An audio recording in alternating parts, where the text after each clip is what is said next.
ਬੰਗਲਾਦੇਸ਼ ਦੇ ਸਬੰਧ। Indo Bangladesh relation. Bharat ਅਤੇ ਬੰਗਲਾਦੇਸ਼ ਦੇ ਸੰਬੰਧਾਂ ਬਾਰੇ ਵਿਸਤਾਰ ਨਾਲ ਲਿਖੋ। Right in detail the relationship between India and Bangladesh.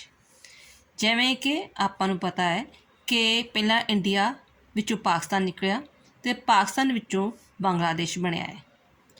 India ਵਿੱਚੋਂ ਪਾਕਿਸਤਾਨ ਨਿਕਲਿਆ ਅਤੇ ਪਾਕਿਸਤਾਨ ਦੇ ਵਿੱਚੋਂ ਹੀ ਬੰਗਲਾਦੇਸ਼ ਬਣਿਆ ਹੈ। ਬੰਗਲਾਦੇਸ਼ ਦਾ ਜਿਹੜਾ ਜਨਮ ਆ 6 ਦਸੰਬਰ 1971 ਨੂੰ ਹੋਇਆ ਅਤੇ ਇਹ ਇੰਡੀਆ ਦੁਆਰਾ ਹੈਲਪ ਕਰਨ ਦੇ ਨਾਲ ਹੀ ਇਹ ਦੇਸ਼ ਆਜ਼ਾਦ ਹੋਇਆ ਸੀ, ਜਿਹੜਾ ਬੰਗਲਾਦੇਸ਼ ਸੀ, ਕਿਉਂਕਿ ਬੰਗਲਾਦੇਸ਼ ਪਾਕਿਸਤਾਨ ਦਾ ਹਿੱਸਾ ਸੀ। ਬਟ ਜਿਹੜੇ ਹੈਗੇ ਸੀ ਉੱਥੋਂ ਦੇ ਬੰਗਲਾਦੇਸ਼ ਦੇ ਲੋਕ ਇਹ ਚੀਜ਼ ਮਹਿਸੂਸ ਕਰਦੇ ਸੀ ਕਿ ਜਿਹੜੇ ਪਾਕਿਸਤਾਨ ਦੇ ਲੋਕ ਆ, ਮੁਸਲਮਾਨ ਧਰਮ ਦੇ ਲੋਕ ਆ, ਉਹ ਸਾਡੇ ਨਾਲ ਡਿਸਕ੍ਰਿਮੀਨੇਟ ਕਰਦੇ ਨੇ ਅਤੇ ਸਾਡੇ ਰਹਿਣ ਸਹਿਣ ਦਾ ਜਿਹੜਾ ਹੈਗਾ ਵਾ ਉਹ ਮੁਸਲਮਾਨ ਧਰਮ ਨਾਲੋਂ ਅਲੱਗ ਆ ਅਤੇ ਸਾਡਾ ਅਸੀਂ ਅਲੱਗ ਹੋਣਾ ਚਾਹੁੰਦੇ ਹਾਂ ਇਹਨਾਂ ਤੋਂ। ਅਤੇ ਫਿਰ ਇੰਡੀਆ ਦੇ ਜਿਹੜੇ ਹੈਗੇ ਆ ਜਵਾਨਾਂ ਨੇ, ਇੰਡੀਆ ਦੀ ਆਰਮੀ ਨੇ ਪੂਰੀ ਮਦਦ ਕੀਤੀ ਸੀ ਕਿ ਉਸ ਦੇਸ਼ ਨੂੰ ਯਾਨੀ ਕਿ ਬੰਗਲਾਦੇਸ਼ ਨੂੰ ਆਜ਼ਾਦ ਕਰਾਇਆ ਜਾਏ ਅਤੇ ਉਸੇ ਨੇ ਹੀ ਇਸ ਨੂੰ ਮਾਤ ਦਿੱਤੀ, ਯਾਨੀ ਕਿ ਬੰਗਲਾਦੇਸ਼ ਦਾ ਜਨਮ 6 ਦਸੰਬਰ 1971 ਨੂੰ ਇੰਡੀਆ ਦੀ ਬਦੌਲਤ ਹੋਇਆ। ਦੈਨ ਆਫਟਰ 1971 ਵਿੱਚ ਮਿੱਤਰਤਾ ਸੰਧੀ। ਫਿਰ ਉਦੋਂ ਜਿਹੜਾ ਪਹਿਲਾ ਰਾਸ਼ਟਰਪਤੀ ਸੀ ਜਾਂ ਪ੍ਰਧਾਨ ਮੰਤਰੀ ਉਹ ਬਣਿਆ ਸੀ ਮੁਜੀਬ ਉਰ ਰਹਿਮਾਨ।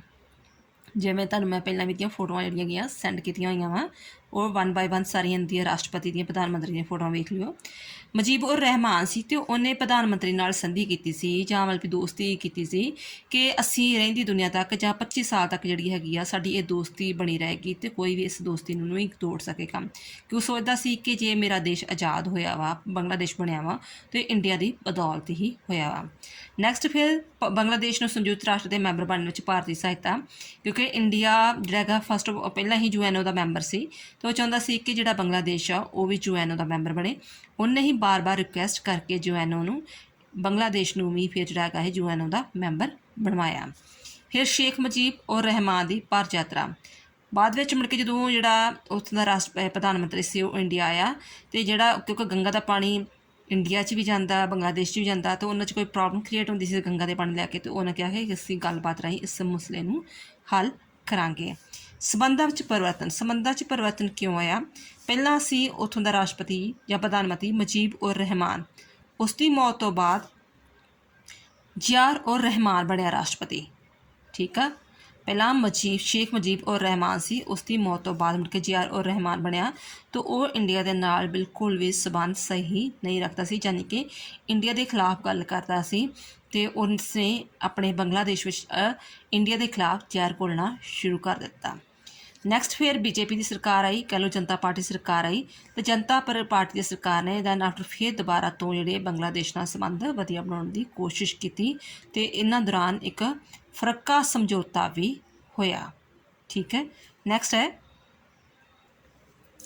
ਜਨਤਾ ਪਾਰਟੀ ਦੀ ਸਰਕਾਰ ਤੋਂ ਬਾਅਦ ਫਿਰ ਇੰਡੀਆ ਵਿੱਚ 79 ਵਿੱਚ ਕਾਂਗਰਸੀ ਸਰਕਾਰ ਆਈ। ਉਦੋਂ ਇੰਦਰਾ ਗਾਂਧੀ ਸੀ ਪ੍ਰਧਾਨ ਮੰਤਰੀ, ਅਤੇ ਇੰਦਰਾ ਗਾਂਧੀ ਨੇ ਬਾਅਦ ਵਿੱਚ ਫਿਰ ਜਿਹੜੇ ਭਾਰਤ ਬੰਗਲਾਦੇਸ਼ ਵਿਚਕਾਰ ਜਿਹੜੇ ਤਣਾਅਪੂਰਨ ਸੰਬੰਧ ਸੀ ਉਹਨਾਂ ਨੂੰ ਖਤਮ ਕਰਨ ਦੀ ਕੋਸ਼ਿਸ਼ ਕੀਤੀ ਅਤੇ ਉਹਨਾਂ ਦਾ ਮੁੱਦਾ ਮੇਨ ਸੀ ਜਿਹੜਾ ਹੈਗਾ ਦੋਨਾਂ 'ਚ ਦੇਸ਼ਾਂ ਦੀ ਬਹਿਸ ਦਾ ਕਾਰਨ ਫਰੱਕਾ ਅਤੇ ਨਮੂਰ ਦੀਪ ਸਮੂਹ ਸੀ, ਉਹਨਾਂ ਨੂੰ ਲੈ ਕੇ ਜਿਹੜੀ ਹੈ ਇਹਨਾਂ ਵਿਚਕਾਰ ਜਿਹੜੀ ਪ੍ਰੋਬਲਮ ਕ੍ਰੀਏਟ ਰਹਿੰਦੀ ਸੀ।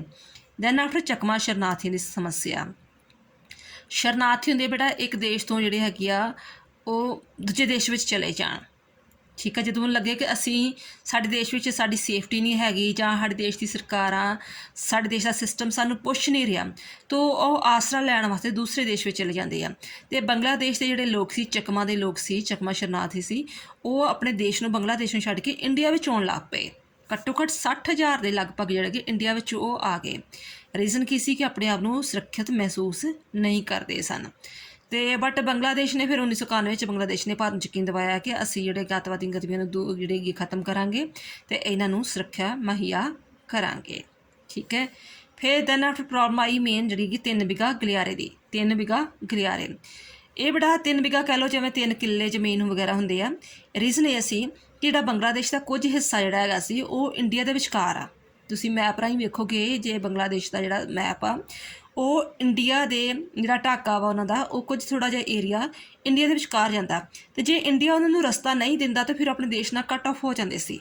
ਤਾਂ ਉਹ ਚਾਹੁੰਦੇ ਸੀ ਕਿ ਸਾਨੂੰ ਰਸਤਾ ਦਿੱਤਾ ਜਾਵੇ, ਅਤੇ ਇੰਡੀਆ ਨੇ ਕੀ ਕੀਤਾ ਬਦਲੇ ਵਿੱਚ ਉਹਨਾਂ ਕੋਲ ਆਪਣਾ ਥਾਂ ਲਿਆ ਕੁਝ, ਅਤੇ ਉਹਨਾਂ ਦੇ ਬਦਲੇ ਜਿਹੜੇ ਹੈਗੀ ਆ 3 ਬਿਘਾ ਦੀ ਗਲਿਆਰੇ ਦੀ ਤਬਦੀਲੀ ਕੀਤੀ। ਠੀਕ ਹੈ, ਬੰਗਲਾਦੇਸ਼ ਨੇ ਕੁਝ ਜ਼ਮੀਨ ਜਿਹੜੀ ਹੈਗੀ ਇੰਡੀਆ ਨੂੰ ਦਿੱਤੀ, ਅਤੇ ਇੰਡੀਆ ਨੇ ਬਦਲੇ ਵਿੱਚ ਜਿਹੜੀ ਹੈਗੀ 3 ਬਿਘਾ ਗਲਿਆਰੇ ਉਹ पाकिस्तान दित्ती। बट इंडिया ने एक ये चीज़ इत्थे कर दी कि जिहड़ी भी असीं 3 बीघा गलियारे तुहानूं दे रहे हैं 999 साल लई, बट इहदा मतलब हुंदा कि 999 साल वास्ते किसी नूं चीज़ दे देनी। बट उन्हें क्या कि जिहड़ा भी तुहानूं दे रहे हैं ਉਹਦੇ ਉੱਤੇ ਪ੍ਰਸ਼ਾਸਕ ਤੌਰ 'ਤੇ ਐਡਮਿਨਿਸਟ੍ਰੇਟਿਵ ਤੌਰ 'ਤੇ ਜਿਹੜਾ ਹੈਗਾ ਕੰਟਰੋਲ ਸਾਡਾ ਹੀ ਰਹੇਗਾ। ਇਸ ਚੀਜ਼ ਦਾ ਉਹ ਓਬਜੈਕਸ਼ਨ ਕਰ ਦਿੰਦੇ ਪਾਕਿਸਤਾਨ ਵਾਲੇ ਕਿ ਜਦੋਂ ਅਸੀਂ ਤੁਹਾਨੂੰ ਜ਼ਮੀਨ ਦੇ ਦਿੱਤੀ, ਕਲੀਅਰ ਕੱਟ ਜ਼ਮੀਨ ਦੇ ਦਿੱਤੀ, ਅਸੀਂ ਕੋਈ ਕੰਟਰੋਲ ਨਹੀਂ ਰੱਖਿਆ, ਬਟ ਜਿਹੜਾ ਤੁਸੀਂ ਸਾਨੂੰ ਰਸਤਾ ਦੇ ਰਹੇ ਹੋ ਤਾਂ ਉਹਦੇ 'ਤੇ ਤੁਸੀਂ ਆਪਣਾ ਕੰਟਰੋਲ ਕਿਉਂ ਰੱਖ ਰਹੇ ਹੋ। ਇਸ ਕਰਕੇ ਅਜੇ ਵੀ ਇਹ ਚੀਜ਼ ਦਾ ਜਿਹੜਾ ਹੈਗੀ ਆ ਯਾਨੀ ਕਿ ਉਹਨਾਂ 'ਚ ਮਨ ਮੁਟਾਵ, ਬਹਿਸ ਜਾਂ ਤਣਾਅ ਅਜੇ ਵੀ ਚੱਲਦਾ 3 बीघा ਗਲਿਆਰੇ ਨੂੰ ਲੈ ਕੇ। ਨੈਕਸਟ ਹੈ ਕਿ ਗੰਗਾ ਜਲ ਅਤੇ ਭਾਰਤ ਅਤੇ ਬੰਗਲਾਦੇਸ਼ ਵਿਚਕਾਰ ਸਮਝੌਤਾ। ਬੰਗਲਾਦੇਸ਼ ਦੀ ਪ੍ਰਧਾਨ ਮੰਤਰੀ ਮੁੜ ਕੇ ਸ਼ੇਖ ਹਸੀਨਾ ਵਾਜਦ ਬਣੀ। ਉਹ ਭਾਰਤ ਵਿੱਚ ਆਈ ਅਤੇ ਉਹਨੇ ਕਿਹਾ ਕਿ ਜੋ ਵੀ ਸਾਡੀ ਪ੍ਰੋਬਲਮ ਚੱਲ ਰਹੀ ਹੈ ਗੰਗਾ ਜਲ ਨੂੰ ਲੈ ਕੇ, ਅਸੀਂ ਉਹਦੇ ਨੂੰ ਗੱਲਬਾਤ ਰਾਹੀਂ ਸੁਲਝਾਵਾਂਗੇ। ਅਤੇ ਉਹਨਾਂ ਵਿਚਕਾਰ ਇੱਕ ਇਤਿਹਾਸਕ ਸਮਝੌਤਾ ਵੀ ਹੋਇਆ ਅਤੇ ਵਿਵਾਦ ਖਤਮ ਹੋ ਗਿਆ ਗੰਗਾ ਜਲ ਦਾ। ਨੈਕਸਟ ਹੈਗਾ ਸ਼ੇਖ ਹਸੀਨਾ ਵਾਜਦ ਦੀ ਫਿਰ ਭਾਰਤ ਯਾਤਰਾ। ਉਦੋਂ ਅਟਲ ਬਿਹਾਰੀ ਵਾਜਪਾਈ ਦੀ ਸਰਕਾਰ ਸੀ 98 ਵਿੱਚ, ਠੀਕ ਹੈ। ਫਿਰ ਉਹ ਇੰਡੀਆ ਵਿੱਚ ਆਏ, ਦੋਨਾਂ ਵਿਚਕਾਰ ਫਿਰ ਗੱਲਬਾਤ ਹੋਈ, ਕੋਈ ਜਿਹੜੀਆਂ ਪ੍ਰੋਬਲਮ ਸੀ, ਸਮੱਸਿਆਵਾਂ ਸੀ, ਉਹਨਾਂ ਨੂੰ ਗੱਲਬਾਤ ਰਾਹੀਂ ਸੁਲਝਾਇਆ ਗਿਆ। ਦੈਨ ਆਫਟਰ ਫਿਰ ਜਿਹੜਾ ਅਟਲ ਬਿਹਾਰੀ ਵਾਜਪਾਈ ਸੀ ਉਹਨਾਂ ਨੇ ਬੱਸ ਸਰਵਿਸ ਸ਼ੁਰੂ ਕੀਤੀ ਜੇ ਖੁਦ ਆਪ ਉਹ ਜਿਹੜੇ ਪ੍ਰਧਾਨ ਮੰਤਰੀ ਸਨ, ਕਲਕੱਤਾ ਤੋਂ ਲੈ ਕੇ ਢਾਕਾ ਤੱਕ ਉਹ ਆਪਣੇ ਇਸ ਬੱਸ ਰਾਹੀਂ ਪਹੁੰਚੇ। ਅਤੇ ਇਸ ਤੋਂ ਇਲਾਵਾ ਉਹਨੇ ਕਿਹਾ ਕਿ ਮੈਂ ਤੁਹਾਨੂੰ 200 ਕਰੋੜ ਰੁਪਇਆ ਜਿਹੜਾ ਹੈਗਾ ਵਾ ਖਰਚਾ ਵੀ ਦੇਵਾਂਗਾ, ਯਾਨੀ ਕਿ ਤੁਹਾਨੂੰ ਮੈਂ ਇੱਕ ਫਾਈਨੈਂਸ਼ੀਅਲ ਤੌਰ 'ਤੇ ਹੈਲਪ ਵੀ ਕਰਾਂਗਾ। ਠੀਕ ਹੈ, ਦੋ ਚੀਜ਼ਾਂ ਹੋਈਆਂ, ਇੱਕ ਤਾਂ ਬੱਸ ਸਰਵਿਸ ਸ਼ੁਰੂ ਹੋ ਗਈ ਔਰ ਸੈਕੰਡਲੀ ਉਹਨਾਂ ਨੂੰ ਇੱਕ ਫਾਈਨੈਂਸ਼ੀਅਲ ਤੌਰ 'ਤੇ ਹੈਲਪ ਕੀਤੀ ਅਟਲ ਬਿਹਾਰੀ ਵਾਜਪਾਈ ਦੀ ਸਰਕਾਰ ਵੇਲੇ। ਫਿਰ ਉਹਨੇ ਬੰਗਲਾਦੇਸ਼ ਨੇ ਵੀ ਕਿਹਾ ਕਿ ਅਸੀਂ ਵੀ ਜਿਹੜੇ ਘੁਸਪੈਠ ਹੋ ਰਹੀ ਆ ਕਿ ਚੋਰੀ ਛਿਪੇ ਜਿਹੜੇ ਅੱਤਵਾਦੀ ਜਿਹੜੇ ਹੈਗੇ ਆ ਤੁਹਾਡੇ ਇੰਡੀਆ ਵਿੱਚ ਆ ਰਹੇ ਆ ਜਾਂ ਮਤਲਬ ਕਿ ਖੂਨ ਖਰਾਬਾ ਕਰ ਰਹੇ ਆ, ਪ੍ਰੋਬਲਮਸ ਅਨਾਰਸ਼ੀ ਕ੍ਰੀਏਟ ਕਰ ਰਹੇ ਆ, ਉਹਨੂੰ ਕੰਟਰੋਲ ਕਰਨ ਦੀ ਕੋਸ਼ਿਸ਼ ਕਰਾਂਗੇ। ਫਿਰ ਨੈਕਸਟ ਹੈਗਾ ਭਾਰਤੀ ਪ੍ਰਧਾਨ ਮੰਤਰੀ ਦੀ ਬੰਗਲਾਦੇਸ਼ ਦੀ ਯਾਤਰਾ। ਜਦੋਂ ਸਾਰਕ ਸਿੱਖ ਸੰਮੇਲਨ ਹੋਇਆ ਸੀ, ਸਾਰਕ ਤੁਸੀਂ ਸਮਝਦੇ ਹੋ, ਵੀਡੀਓ ਅਪਲੋਡ ਕੀਤੀ ਹੋਈ ਮੈਂ, ਉਦੋਂ ਇਹ 2005 ਵਿੱਚ ਮਨਮੋਹਨ ਸਿੰਘ ਦੀ ਸਰਕਾਰ ਸੀ। ਫਿਰ ਇਹਦਾ ਆਫਟਰ ਕਾਂਗਰਸ ਸਰਕਾਰ ਆਈ, ਯੂਪੀ ਦੀ ਸਰਕਾਰ, ਜਿਹਨੂੰ ਯੂਪੀ ਦੀ ਸਰਕਾਰ ਵੀ ਆਪਾਂ ਕਹਿ ਦਿੰਦੇ ਹੈਗੇ ਆ। ਯੂਪੀ ਦੀ ਸਰਕਾਰ ਆਈ 2005 ਵਿੱਚ ਮਨਮੋਹਨ ਸਿੰਘ ਦੀ, ਅਤੇ ਉਹਨਾਂ ਨੇ ਸਾਰਕ ਸਿੱਖ ਸੰਮੇਲਨ ਵਿੱਚ ਹਿੱਸਾ ਲੈਣ ਲਈ ਬੰਗਲਾਦੇਸ਼ ਵਿੱਚ ਗਏ, ਕਿਉਂਕਿ ਉਦੋਂ ਸਾਰਕ ਸਿੱਖ ਸੰਮੇਲਨ ਬੰਗਾਲ ਵਿੱਚ ਹੋਇਆ ਸੀ, ਕਿਉਂਕਿ ਆਪਣੇ 7-8 ਦੇਸ਼ ਹਨ ਨਾ ਸਾਰਕ ਵਿੱਚ, ਅਤੇ ਜਦੋਂ ਵੀ ਸਾਰਕ ਸਿੱਖ ਸੰਮੇਲਨ ਹੁੰਦਾ ਤਾਂ ਉਸ ਦੇਸ਼ ਦੀ ਰਾਜਧਾਨੀ ਵਿੱਚ ਹੁੰਦਾ ਹੈ। ਅਤੇ ਉਦੋਂ ਸਾਰਕ ਸਿੱਖ ਸੰਮੇਲਨ ਬੰਗਲਾਦੇਸ਼ ਦੀ ਰਾਜਧਾਨੀ ਢਾਕਾ ਵਿਖੇ ਹੋਇਆ ਅਤੇ ਉਦੋਂ ਪ੍ਰਧਾਨ ਮੰਤਰੀ ਉਸ ਦੇਸ਼ ਵਿੱਚ ਗਏ ਅਤੇ ਦੋਵਾਂ 'ਚ ਫਿਰ ਗੱਲਬਾਤ ਰਾਹੀਂ ਮਸਲੇ ਹੱਲ ਕੀਤੇ ਗਏ। ਨੈਕਸਟ ਹੈਗਾ ਬੰਗਲਾਦੇਸ਼ ਦੇ ਪ੍ਰਧਾਨ ਮੰਤਰੀ ਦੀ ਭਾਰਤ ਯਾਤਰਾ। ਫਿਰ ਦੈਨ ਆਫਟਰ ਜਿਹੜੇ ਹੈਗੀ ਆ ਪ੍ਰਧਾਨ ਮੰਤਰੀ ਖਾਲਦਾ ਜਿਆ ਨੇ 2006 ਵਿੱਚ ਭਾਰਤ ਨੂੰ ਯਾਤਰਾ ਕੀਤੀ ਅਤੇ ਇਹਦੇ ਵਿੱਚ ਉਹਨਾਂ ਨੇ ਵਪਾਰ ਅਤੇ ਆਰਥਿਕ ਹਿੱਤਾਂ ਨਾਲ ਸੰਬੰਧਿਤ ਸਮਝੌਤਿਆਂ 'ਤੇ ਦਸਤਖਤ ਕੀਤੇ, ਵਪਾਰ ਅਤੇ ਆਰਥਿਕ ਹਿੱਤਾਂ ਨਾਲ ਸੰਬੰਧਿਤ ਦਾ। ਦੈਨ ਆਫਟਰ ਫਿਰ 2010 ਵਿੱਚ ਸ਼ੇਖ ਹਸੀਨਾ ਮਤਲਬ ਜਿਹੜੀ ਹੈਗੀ ਆ ਉਹ ਪ੍ਰਧਾਨ ਮੰਤਰੀ ਬਣੀ, ਠੀਕ ਆ। ਉਹਨਾਂ ਨੇ ਹੋਰ 5 ਮਹੱਤਵਪੂਰਨ ਸਮਝੌਤੇ ਵਗੈਰਾ ਕੀਤੇ। ਇਸ ਤੋਂ ਬਾਅਦ 2015 ਤੋਂ ਲੈ ਕੇ ਯਾਨੀ ਕਿ ਹੁਣ ਤੱਕ 2022 ਤੱਕ ਨਰਿੰਦਰ ਮੋਦੀ ਦੀ ਸਰਕਾਰ ਹੈ ਨਾ ਸੈਂਟਰ ਵਿੱਚ, ਨਰਿੰਦਰ ਮੋਦੀ ਦੀ ਸਰਕਾਰ ਆਈ ਅਤੇ ਉਹਨਾਂ ਨੇ ਵੀ ਬੰਗਲਾਦੇਸ਼ ਵਿੱਚ ਯਾਤਰਾ ਕੀਤੀ, ਬੰਗਲਾਦੇਸ਼ ਵਿੱਚ, ਅਤੇ 22 ਸਮਝੌਤਿਆਂ 'ਤੇ ਦਸਤਖਤ ਕੀਤੇ ਆ। ਹੁਣ ਉੱਥੋਂ ਦੀ ਜਿਹੜੀ ਹੈਗੀ ਆ ਪ੍ਰਧਾਨ ਮੰਤਰੀ ਬੰਗਲਾਦੇਸ਼ ਦੀ ਉਹ ਹੈਗੀ ਸ਼ੇਖ ਹਸੀਨਾ ਅਤੇ ਆਪਣੇ ਇੰਡੀਆ ਦਾ ਹੈਗਾ ਨਰਿੰਦਰ ਮੋਦੀ। ਜਦੋਂ 2016 ਵਿੱਚ ਬੰਗਲਾਦੇਸ਼ ਦੀ ਪ੍ਰਧਾਨ ਮੰਤਰੀ ਜਿਹੜੀ ਹੈਗੀ ਆ ਸ਼ੇਖ ਹਸੀਨਾ ਨੇ ਬਿਮਸਟੈਕ ਅਤੇ ਬ੍ਰਿਕਸ ਸੰਮੇਲਨ 'ਚ ਹਿੱਸਾ ਲੈਣ ਲਈ ਭਾਰਤ ਆਈ। ਇਸ ਤਰ੍ਹਾਂ ਦੋਹਾਂ ਦੇਸ਼ਾਂ ਨੇ ਦੋਪੱਖੀ ਵਾਰਤਾਲਾਪ ਮਈ 2018 'ਚ ਬੰਗਲਾਦੇਸ਼ ਦੇ ਪ੍ਰਧਾਨ ਮੰਤਰੀ ਸ਼ੇਖ ਹਸੀਨਾ ਦੁਬਾਰਾ ਆਈ, ਵਾਰਤਾਲਾਪ 'ਤੇ ਗੱਲਬਾਤ ਕੀਤੀ ਅਤੇ 2018 'ਚ ਬੰਗਲਾਦੇਸ਼ ਦੀ ਪ੍ਰਧਾਨ ਮੰਤਰੀ ਸ਼ੇਖ ਹਸੀਨਾ ਫਿਰ ਦੁਬਾਰਾ ਭਾਰਤ ਆਈ। ਉਹਨਾਂ ਨੇ ਰੋਹਿੰਗਿਆ ਮੁੱਦੇ 'ਤੇ ਵੀ ਭਾਰਤ ਦੀ ਮਦਦ ਮੰਗੀ। ਅਕਤੂਬਰ 2019 'ਚ ਬੰਗਲਾਦੇਸ਼ ਦੀ ਪ੍ਰਧਾਨ ਮੰਤਰੀ ਨੇ ਭਾਰਤ ਦੀ ਯਾਤਰਾ ਕੀਤੀ। ਇਸ ਯਾਤਰਾ ਦੌਰਾਨ ਦੋਹਾਂ ਦੇਸ਼ਾਂ ਦੇ ਪੱਖੀ ਸੰਬੰਧਾਂ ਉੱਤੇ ਚਰਚਾ ਕੀਤੀ।